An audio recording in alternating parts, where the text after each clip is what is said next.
What is right in front of us that we don't see?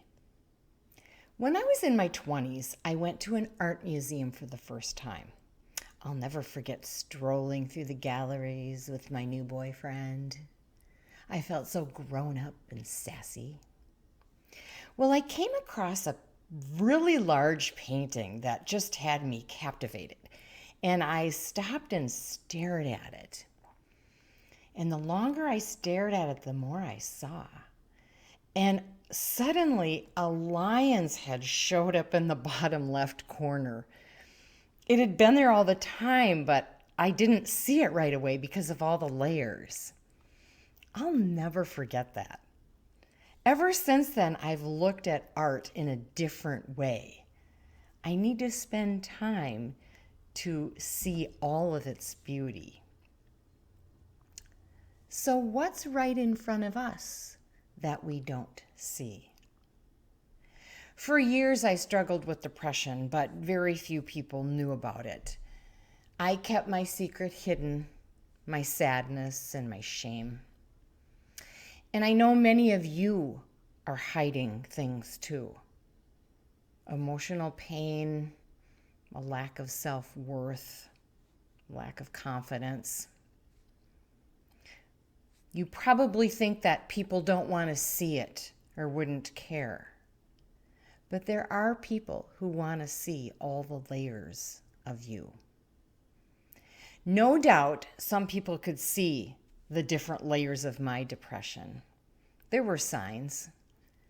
Dropping out of circulation for months at a time, outbursts of anger, a lack of interest, the tired tone in my voice. Well, we live in a world where it seems that mental health is hidden. People post happy pictures on social media, which I love to see, by the way. But then we assume they're happy all the time. We can limit ourselves and hang out only with people that we agree with. When we do that, we're not challenged to accept others for who they are. And our mental health suffers. We don't see them and all of their layers. But people have at least as many layers as that painting that I saw decades ago. If you stare long enough, you'll begin to see what is not immediately noticeable. Why don't we see? Well, because it takes effort and care. It takes conversations and questions. We can rush through life not taking the time to know others. We can keep our conversations about events instead of ideas.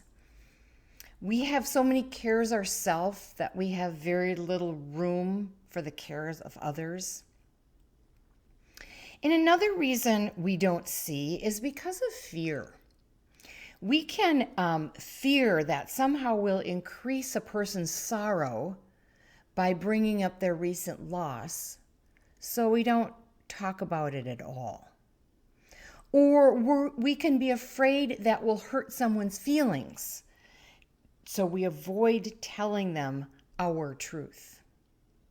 Or we can just be afraid of what we'll hear because it's a difficult subject, and so we don't question and don't talk about it.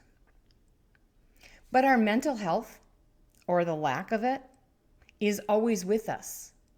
It's in the layers. Avoiding it only keeps it hidden. We don't see all that's there. We miss the surprising beauty of others. So what can be done? Well, it's about honest and authentic communication. If you honestly care about someone else, asking them how they're doing in light of their recent loss is showing concern. They're going to feel supported. They can let you know if they don't want to talk about it. Or assuming you'll know how others feel if you tell them your truth is called mind reading. It's a skill many of us think we're very good at, but we have no ability at all. And having authentic conversations, even about difficult topics, is the only way to get closer to one another and to see who each other truly is. Honest and authentic communication is the way we can support one another's mental health. It takes time and it takes effort, but it's so worth it. Learning what others value, what motivates them, what they believe, it gives us a chance to get to know them better. And even if we don't agree with them, our mental health can be strengthened as we learn to understand that not everyone thinks the way we do, and understanding and accepting those differences. So what's right in front of you that you don't see? People, their layers, their fears and dreams, their strengths and their weaknesses, their goals and their aspirations. Spend the time and effort to see more. Be well.